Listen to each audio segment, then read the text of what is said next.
Welcome back to Sudhis Cookhouse. ഇന്നത്തെ നമ്മുടെ recipe എന്ന് പറഞ്ഞാൽ റവ ഉപ്പുമാവാണ്. കറക്റ്റ് കൺസിസ്റ്റൻസിയിൽ എങ്ങനെ റവ ഉപ്പുമാവ് ഉണ്ടാക്കിയെടുക്കാം എന്നാണ് കാണിച്ചു തരാനായിട്ട് പോകുന്നത്. അപ്പോൾ എല്ലാവരും വീഡിയോ മുഴുവനായിട്ട് കാണുക. അപ്പോൾ നമുക്ക് നേരെ റെസിപ്പിയിലേക്ക് കടക്കാം.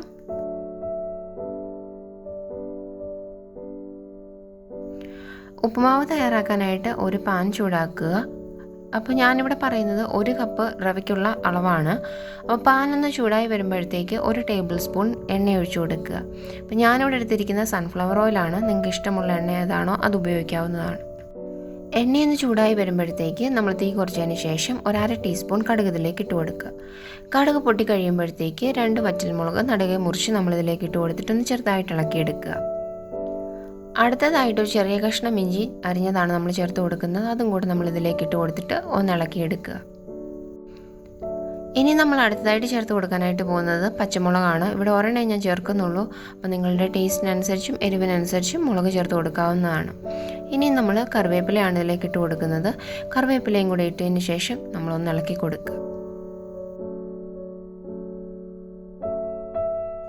അടുത്തതായിട്ട് ഒരു മീഡിയം സൈസ് സവാള നമ്മൾ ചെറുതായിട്ട് അരിഞ്ഞതിലേക്ക് ഇട്ട് കൊടുക്കുന്നുണ്ട്. ഒന്ന് ഇളക്കിയെടുക്കുക. ഇനി അധികം വയളാനായിട്ട് നിൽക്കണ്ട. നമ്മളൊന്ന് എണ്ണയിലൊന്ന് വഴറ്റി ഒന്ന് ചെറുതായിട്ടൊന്ന് ഇളക്കിയെടുത്തതിന് ശേഷം ഇതിലേക്ക് നമ്മൾ 1/4 ടീസ്പൂൺ അളവിൽ മഞ്ഞൾപ്പൊടി ഇട്ട് കൊടുക്കുക. മഞ്ഞൾപ്പൊടി ആ കളറിന് വേണ്ടിയിട്ടാണ് ചേർത്ത് കൊടുക്കുന്നത്. കളർ വേണ്ടാന്നുള്ളവരാണെന്നുണ്ടെങ്കിൽ ഇത് അവോയ്ഡ് ചെയ്യാവുന്നതാണ്. സവോള എന്ന് വഴണ്ടി വരുമ്പോഴത്തേക്ക് 1 ക്യാരറ്റ് ഞാനിവിടെ ഗ്രേറ്റ് ചെയ്ത് വെച്ചിട്ടുണ്ട്. അതാണ് ചേർത്ത് കൊടുക്കാനായിട്ട് പോകുന്നത്. ഇനി നിങ്ങളുടെ കയ്യിൽ ഗ്രീൻ പീസ് ഉണ്ടെന്നുണ്ടെങ്കിൽ, അതായത് ഗ്രീൻ പീസ് ഉണ്ടെന്നുണ്ടെങ്കിൽ അതൊക്കെ ചേർത്ത് കൊടുക്കാവുന്നതാണ്. അപ്പോൾ അതും കൂടെ ചേർത്തിട്ട് ഒന്ന് വഴണ്ടി വരുമ്പോഴത്തേക്ക് എണ്ണ കുറവാണെന്നുണ്ടെങ്കിൽ നിങ്ങൾക്ക് ഒരു ടേബിൾ സ്പൂൺ എണ്ണയും കൂടെ ഒഴിച്ച് കൊടുക്കുക. അപ്പോൾ ഇത് ഓപ്ഷണലാണ്, വേണമെന്നുണ്ടെങ്കിൽ മാത്രം ചെയ്താൽ മതി. അപ്പം നമ്മളുടെ സവോളയും ക്യാരറ്റും ഒക്കെ ഏകദേശം ഇവിടെ ഒന്ന് വഴണ്ടി വന്നിട്ടുണ്ട്. അപ്പോൾ ഇതിലേക്ക് നമ്മളിനി ചേർത്ത് കൊടുക്കാനായിട്ട് പോകുന്നത് 2 കപ്പ് തിളച്ച വെള്ളമാണ്. അതായത് 1 കപ്പ് റവയ്ക്ക് 2 കപ്പ് വെള്ളം, അതായത് ഇരട്ടിയാണ് നമ്മൾ വെള്ളം ചേർത്ത് കൊടുക്കേണ്ടത്. തിളച്ച വെള്ളം തന്നെ ചേർത്ത് കൊടുക്കാനായിട്ടും ശ്രദ്ധിക്കണം. ഇനി നമ്മളൊന്ന് ഇളക്കി കൊടുക്കുക. ഇനി ഇതിലേക്ക് നമുക്ക് ആവശ്യത്തിനുള്ള ഉപ്പ് ചേർത്ത് കൊടുക്കുക. ഇപ്പം ഞാൻ 1 ടീസ്പൂൺ ഉപ്പാണ് ചേർത്ത് കൊടുക്കുന്നത്. അപ്പം നിങ്ങളുടെ ടേസ്റ്റിനനുസരിച്ച് ഇതിന് മാറ്റം വരുത്താവുന്നതാണ്. അപ്പോൾ നല്ലതായിട്ടൊന്ന് വെട്ടി തിളച്ച് വന്നിട്ടുണ്ട്.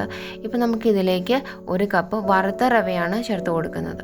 അപ്പോൾ അത് നിങ്ങളുടെ റവ വറുത്തിട്ടുള്ള അല്ല എന്നുണ്ടെങ്കിൽ ഒന്ന് വറുത്തതിന് ശേഷം നമ്മളിതിലേക്ക് ചേർത്ത് കൊടുക്കുക. ഇനി ഇത് നമ്മൾ നല്ലതായിട്ട് കട്ട കെട്ടാതെ ഒന്ന് ഇളക്കിയെടുക്കണം. കട്ട കെട്ടിയിട്ടുണ്ടെങ്കിൽ വേകുന്നതിന് പ്രശ്നം ഉണ്ടാവും. അപ്പോൾ നമ്മൾ നല്ലതായിട്ട് ഇതൊന്ന് ഇളക്കിയെടുക്കുക. അപ്പം നമ്മുടെ വെള്ളമൊക്കെ നല്ലതായിട്ടൊന്ന് പറ്റി വന്നിട്ടുണ്ട്. ഇപ്പം നമ്മൾ തീ ഒന്ന് മീഡിയത്തിലേക്ക് ആക്കി കൊടുക്കുക. അതിനുശേഷം നമ്മൾ ഒരു അടുപ്പ് വെച്ചിട്ട് അടച്ചിട്ട് ഒരു 5 മിനിറ്റ് നേരം ആ മീഡിയം ഫ്ലെയിമിൽ തന്നെ റവയൊന്ന് വേകാനായിട്ട് വെയിറ്റ് ചെയ്യുക. ഇപ്പോൾ ഏകദേശം ഒരു 5 മിനിറ്റ് കഴിഞ്ഞിട്ടുണ്ട്. നമുക്ക് മൂടിയും തുറന്ന് നോക്കാം. വെള്ളമൊക്കെ നല്ലതായിട്ട് പറ്റിയിട്ടുണ്ട്. നമുക്കിതൊന്ന് ഇളക്കി കൊടുക്കാം. ഇളക്കിയതിന് ശേഷം നമുക്ക് അടുത്ത ഇൻഗ്രീഡിയൻറ്റും കൂടെ ചേർത്ത് കൊടുക്കാം. ഇപ്പം നല്ലതായിട്ട് ഇളക്കിയെടുത്തിട്ടുണ്ട്. ഇതിലേക്ക് നമുക്ക് 2-3 ടേബിൾ സ്പൂൺ തേങ്ങ ചിരകിയതും കൂടെ ചേർത്ത് കൊടുക്കാം. അപ്പോൾ തേങ്ങ ഇഷ്ടമില്ല എന്നുള്ളവർ ഇത് ചേർത്ത് കൊടുക്കേണ്ട. ഇത് നമുക്ക് അവോയ്ഡ് ചെയ്യാവുന്നതാണ്. അപ്പോൾ തേങ്ങ ഇട്ടതിന് ശേഷം നമുക്ക് 1 മിനിറ്റ് നേരം മീഡിയം ഫ്ലെയിമിൽ തന്നെ ഒന്നും കൂടെ ഒന്ന് വെച്ച് കൊടുക്കാം. ഇപ്പോൾ ഏകദേശം 1 മിനിറ്റ് കഴിഞ്ഞിട്ടുണ്ട്. നമുക്ക് തേങ്ങയും കൂടെ ഒന്ന് മിക്സ് ചെയ്തെടുത്തിട്ടുണ്ടെങ്കിൽ നമ്മുടെ ഉപ്പുമാവ് സെർവ് ചെയ്യാൻ റെഡി ആയിട്ടുണ്ട്. അപ്പോൾ നമ്മൾ 1 കപ്പ് റവ കൊണ്ട് തയ്യാറാക്കിയ 2 പേർക്കൊക്കെ കഴിക്കാൻ പറ്റുന്ന അളവിൽ നമുക്ക് ഉപ്പുമാവ് കിട്ടും. അപ്പം നമുക്ക് ഇപ്പോൾ തീ ഓഫ് ചെയ്യാം. അപ്പം നമ്മുടെ വളരെ ടേസ്റ്റി ആയിട്ടുള്ള ഉപ്പുമാവ് ഇവിടെ റെഡി ആയിട്ടുണ്ട്. അപ്പോൾ ഇതെല്ലാവരും ഒന്ന് ട്രൈ ചെയ്ത് നോക്കണം. വെള്ളം കൂടിപ്പോയി അല്ലെങ്കിൽ ഡ്രൈ ആയിപ്പോയി എന്നൊന്നും ഉള്ള ഒരു പ്രശ്നങ്ങളും ഇനി ഉണ്ടാവത്തില്ല. അപ്പോൾ എല്ലാവരും ഒന്ന് ട്രൈ ചെയ്തിട്ട് അഭിപ്രായങ്ങൾ മറക്കാതെ കമൻറ്റ് ബോക്സിൽ കമൻറ്റ് ചെയ്യുക. വീഡിയോ ഇഷ്ടമായെങ്കിൽ ലൈക്ക് ചെയ്യുക, ഷെയർ ചെയ്യുക.